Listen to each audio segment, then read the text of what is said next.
আসসালামু আলাইকুম রহমতুল্লাহ। আমি চাচ্ছি আজকে আমার ইউটিউব চ্যানেলে এমডি মহিব ব্লগসে একটি গুরুত্বপূর্ণ বিষয় নিয়ে আলোচনা করব ইনশাআল্লাহ। আলোচনাটা হচ্ছে, প্রশ্ন এরকম: স্ত্রী কি স্বামীর নাম ধরে ডাকতে পারবে? উত্তর: স্ত্রীর নিকট স্বামী হলেন সম্মানের পাত্র। একজন স্ত্রীর নিকট স্বামী হলেন সম্মানের পাত্র। অতএব যেভাবে ডাকলে স্বামী খুশি হবে সেভাবেই ডাকা উচিত। তবে স্বামী সন্তুষ্ট না হলে স্ত্রী স্বামীর নাম ধরে ডাকতে পারবে। স্ত্রী স্বামী অসন্তুষ্ট না হলে, যদি স্বামী অসন্তুষ্ট না হয় তবে স্ত্রী স্বামীর নাম ধরে ডাকতে পারবে।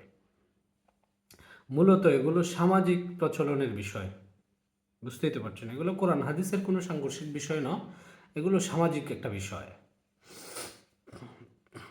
আরবি সমাজে নাম ধরে ডাকাকে অপসমাজ বলা হয়। অপসমাজ, এটা মানে সমাজের কোনো কালচার নয়। যেমন জাইনাব রাদিয়াল্লাহু তাআলা আনহু রাসূল সাল্লাল্লাহু আলাইহি সাল্লামের সামনে তার স্ত্রী আব্দুল্লাহ ইবনে মাসউদ রাদিয়াল্লাহু তাআলা আনহুর নাম ধরে কথা বলেছিলেন। এটার প্রমাণ বুখারী শরীফ আপনি যখন খুলবেন তখন 1462 নম্বর হাদিস আপনি দেখতে পাবেন। আয়েশা রাদিয়াল্লাহু তাআলা আনহু বললেন, রাসূল সাল্লাল্লাহু আলাইহি সাল্লাম আমাকে বললেন, আয়েশা রাদিয়াল্লাহু তাআলা আনহু, আয়েশা, যখন তুমি আমার উপর সন্তুষ্ট থাকো তখন তুমি বুঝতে পারো, তখন আমি বুঝতে পারি। রাসূল বললেন, আয়েশা, তুমি যখন আমার উপরে সন্তুষ্ট তখন আমি কি করতে পারি? বুঝতে পারি। আমি বললাম, কিভাবে বুঝতে পারেন? রাসূল সাল্লাল্লাহু আলাইহি সাল্লাম বললেন, তুমি যখন আমার উপর খুশি থাকো তখন বলো মুহাম্মদের রবের কসম, আর যখন অসন্তুষ্ট থাকো তখন বলো ইব্রাহিমের রবের কসম। আয়েশা রাদিয়াল্লাহু তাআলা বললেন, জি হ্যাঁ। এটা স্বীকার করে নিলেন, জি হ্যাঁ বলে এটাকে সহমত জানালেন। তারপরে আল্লাহর কসম, হে আল্লাহর রাসূল সাল্লাল্লাহু আলাইহি ওয়াসাল্লাম, ক্রোধ ব্যতীত আমি কখনোই আপনার নাম ছাড়ি না।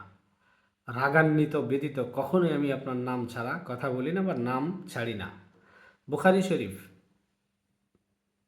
পৃষ্ঠা নম্বর 5245। ইব্রাহিম আলাইহিসসালাম যখন স্ত্রী হাজেরাকে ছেড়ে মক্কা থেকে ফিরে আসছিলেন তখন স্ত্রী তাকে পিছন থেকে তার নাম ধরে ডেকে বলেছিলেন, হে ইব্রাহিম, আপনি কোথায় যাচ্ছেন? বুখারী শরীফ 3368।